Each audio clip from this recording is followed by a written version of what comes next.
I have been actively engaged in amateur football within the picturesque state of Montana, affiliating myself with various teams to satiate my passion for the sport. Nonetheless, a somber incident from the annals of 2014 cast a shadow over my football journey, leaving an indelible mark on my memory. The unfolding of events during a fateful game in that year steered my life down an unexpected and painful path. The pivotal moment arrived during that ill-fated match, when a ferocious impact collided with my body, leaving me writhing in agony. The immediate aftermath was one of excruciating pain, as if my leg had become a canvas for the sensation of torment. A fellow player, stationed in proximity, shed light on the grievous state of my leg, aptly conveying the gravity of the situation. Little did I comprehend at that juncture that my leg had endured a complete and compound fracture, a brutal rupture that would necessitate a grueling year of convalescence. The harrowing reality was that my tibia had mercilessly pierced through my flesh, prompting the exigency of surgical intervention to salvage my limb. The surgery, a desperate bid to avert the spectre of amputation, was the first of many formidable hurdles in my quest for recovery. Emerging from the operating theatre, I found myself thrust into an arduous period of rehabilitation, a demanding regimen designed to rekindle the vigour of my legs and restore my mobility. This odyssey through adversity carried an unexpected toll.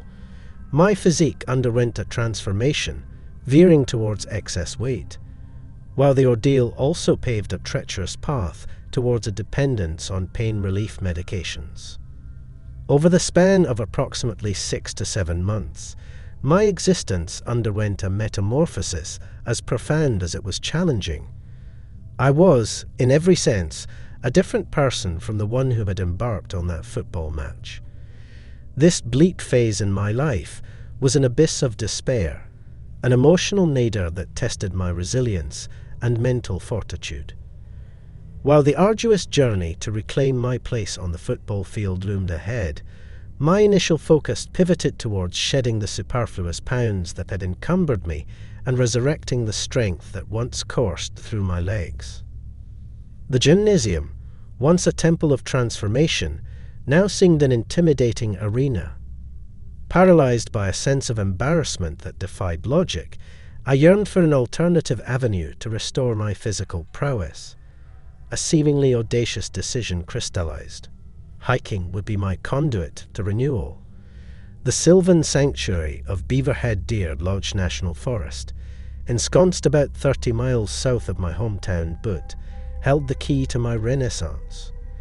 The journey to my chosen trailhead, nestled near Wise River, entailed traversing winding paths and culminated at a quaint, cherished saloon. This ritualistic sojourn paved the way for my ascent of Round Top Mountain, each expedition a step closer to redemption. The initial forays into this rejuvenating odyssey were agonizing, the pain an unrelenting reminder of the toils my body had endured. A vivid memory remains etched in my psyche.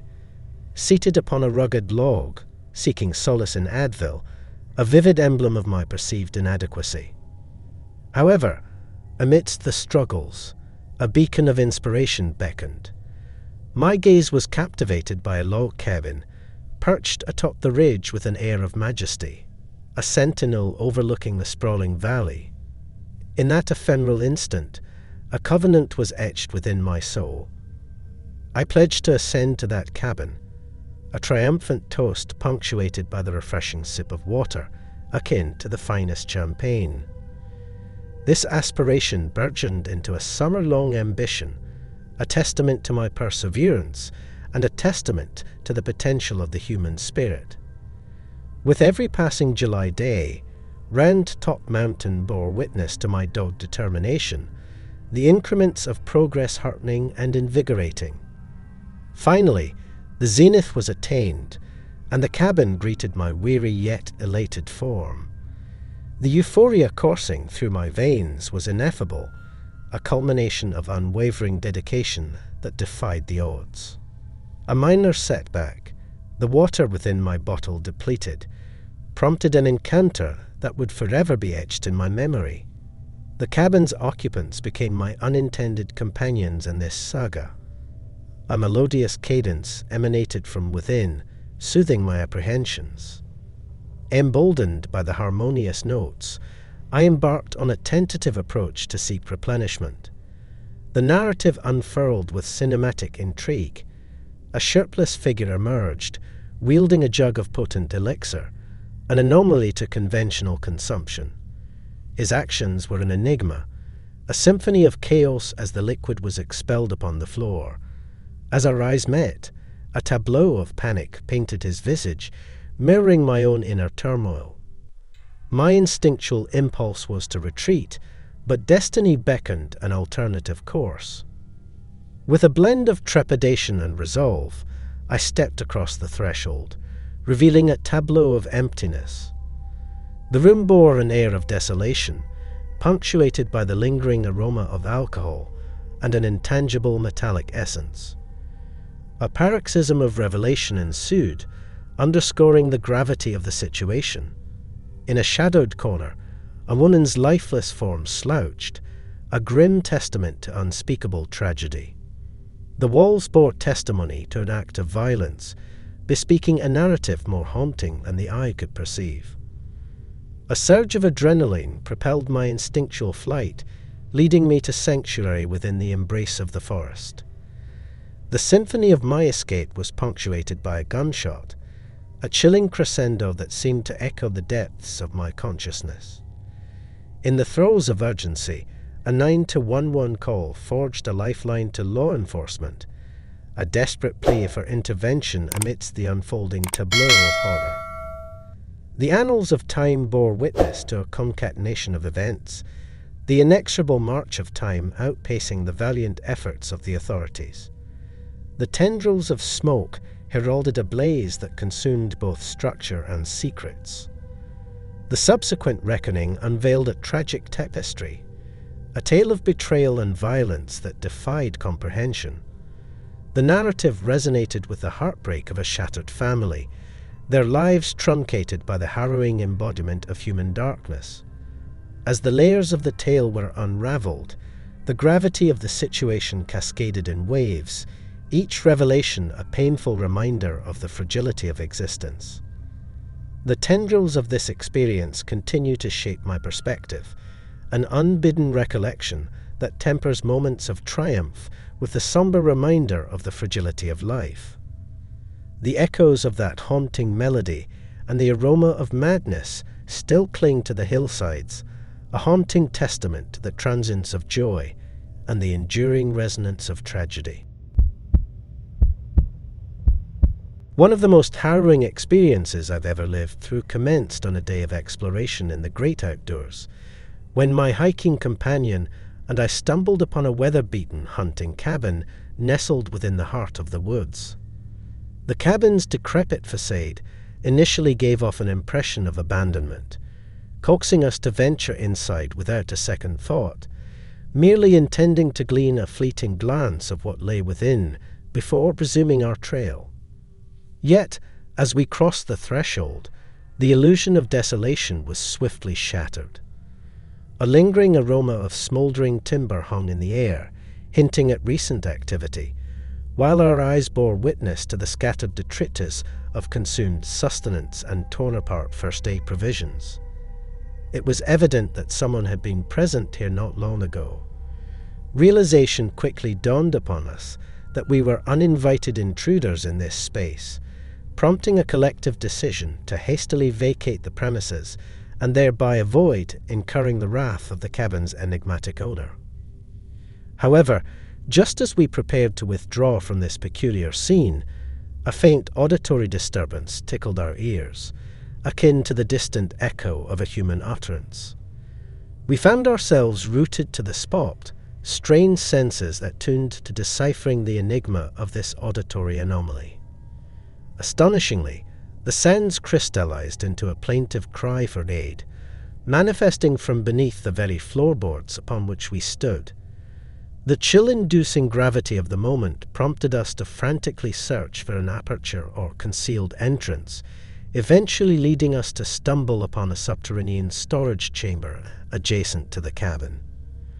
Opening the hatch revealed a sight that would forever etch itself into the annals of our memories: a wounded man, his form bathed in crimson, bearing the gruesome evidence of either a gunshot or a vicious stab wound to his leg. A cascade of questions surged forth, imploringly voiced, and we anxiously sought an explanation for this tableau of horror. The injured man's lips trembled as he recounted his tale, a story that would echo in the recesses of our minds for years to come. "Please," he implored, his voice quivering with fear, "you must assist me. He'll return, and soon." It was as though we had stepped into a nightmarish celluloid sequence, the sort that wrenches at the gut as protagonists inadvertently stumble into the clutches of malevolent forces. Except, on this occasion, we were the central figures, cast unwittingly into a perilous saga with tangible implications. In our bewilderment, we stood at a crossroads of uncertainty, grappling with the starkness of our lack of preparation for such a dire circumstance. Despite our relentless interrogation, the identity of the looming threat remained concealed, leaving us no choice but to heed the man's fervent pleas to liberate him from his subterranean prison. Driven by empathy and an urgency ignited by his palpable terror, we gingerly aided him in ascending from the dim abyss, our shoulders serving as supportive crutches for his weakened form. Collectively, we traversed the trail, each step a testament to human resilience and determination, until we reached the juncture at which we had initially penetrated this enigmatic realm. Remarkably, no malevolent pursuer materialized to thwart our progress, and the antagonist responsible for the man's grievous injuries failed to trail our path. Yet, an unshakable unease persisted throughout our journey, an ominous sensation that at any given moment the undergrowth might disgorge a knife-wielding spectre, intent on extinguishing our lives. Providentially, our fortunes took a turn for the better as we managed to flag down a passing truck along one of the park's primary thoroughfares. Though the interior of the vehicle bore the sanguine vestiges of the man's injuries, the compassionate driver expedited his passage to the hospital, ensuring that timely medical intervention was procured. The conclusion was as startling as it was disturbing. The man survived, his assailant unmasked as a former companion whose sanity had shattered amidst a seemingly trivial altercation. The human capacity for inflicting such harm upon an erstwhile friend is a perplexing enigma, though the tapestry of human behavior is indeed woven with threads of the inexplicable. It was, undeniably, the chilling proclamation of "he'll be back soon" that will forever reverberate within the corridors of my consciousness. Those words, laden with an uncanny and disquieting resonance, elicited a primal shudder that coursed through my very being as we raced against time to secure the injured man's deliverance. The spectre of his pursuer loomed ominously, an ethereal presence whose proximity was the source of relentless apprehension. Perhaps, upon closer reflection, the tapestry of fate had woven a strand of providence for us that day. If our timing had differed ever so slightly, the malefactor's nefarious intent might have enveloped us as well, a sinister vow of silence sealed at any cost. During the formative years of my brother and me, we were unwitting participants in a chapter of our parents' lives marked by financial constraints. The narrative of their determination and resilience unfolded against the backdrop of my mother's prolonged absence from the workforce, a hiatus necessitated by her consecutive pregnancies and the nurturing demands of our infancy. Simultaneously, my father found himself navigating the early stages of his career, occupying an entry-level position that was more a stepping stone than a summit.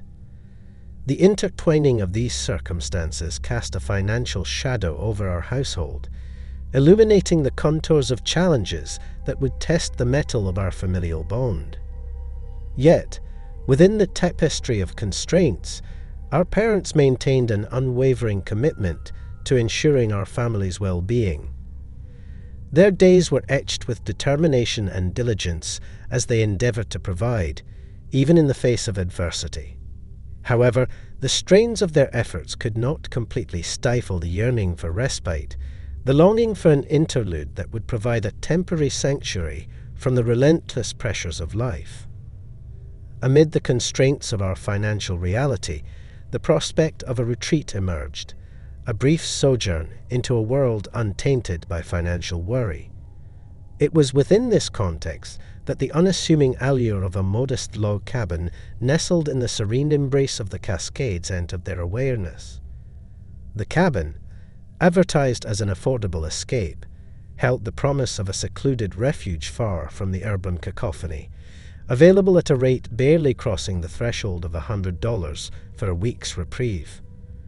The decision was made, and the stage was set for a chapter of familial rejuvenation, booked for a span of 5 days, either in the embrace of June's warmth or the sunlit days of July. My personal affinity for the outdoors, an ardour shared by my brother, stoked my enthusiasm for the imminent adventure. The thought of being enveloped by nature's splendour, unburdened by the mundane cares of life, was an intoxicating prospect.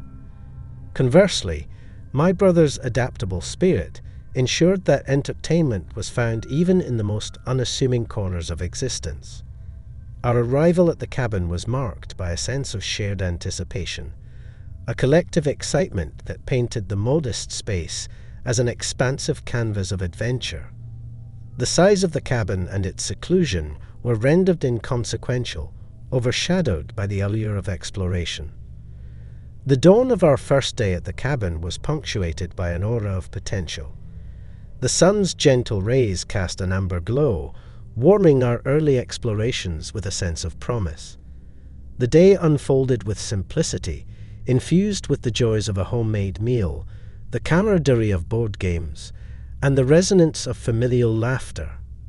However, as twilight settled in, a shift in atmosphere emerged.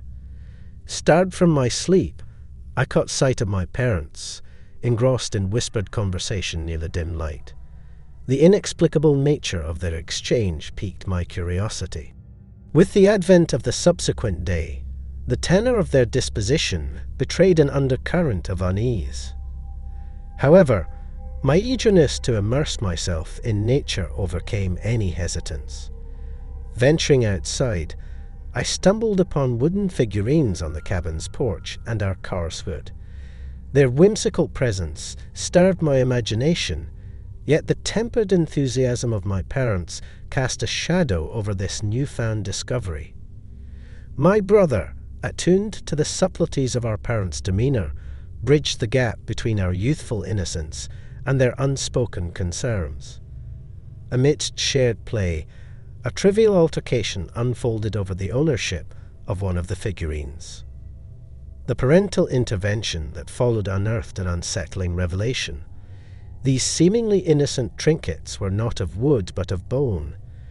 This unsettling realization, coupled with the memory of the prior night's mysterious presence, cast an eerie pall over our vacation to Blow. The subsequent sequence of events unfurled like the chapters of a thriller. My parents' actions, veiled in their motivations, unveiled a narrative of prudence and protection. Their hasty departure was not fueled by the flames of disciplinary intent, but by the urgency of ensuring our safety. The bone figurines, left as cryptic symbols under the shroud of night, emerged as potent warnings. My parents' choice to retreat was a calculated decision, a manifestation of their unwavering commitment to our well-being, even when faced with the inscrutable. Fast forward 2 decades, the memory of that peculiar cabin retreat resurfaced amidst a family gathering. My brother's recollection of the event served as a catalyst, prompting our parents to shed light on the unspoken fragments of the narrative. Their vigil that ominous night, the clandestine footsteps, and the unsettling bone figurines converged into a narrative of discretion and foresight. In retrospection, the cabin retreat stood as a testament to the dimensions of familial love. It was a reminder that even amidst the pursuit of curiosity and exploration, the safety and well-being of loved ones take precedence. The courage displayed by my parents that night illuminated the duality of choice: to indulge curiosity and unravel enigmas, or to safeguard that which is cherished, even when it means walking away from the unknown. Their decision was a tapestry woven with wisdom, an exemplar of the complexities of parenthood and the depths of devotion. Thus, the chronicle of that cabin retreat, underscored by its enigmatic underpinnings, became a chapter of our shared history that spoke of protection, prudence, and the indomitable strength of familial bonds. In the annals of our collective memory, it remains a testament to the myriad choices that weave the fabric of our lives, choices driven by love, courage, and an unwavering commitment to those who matter most.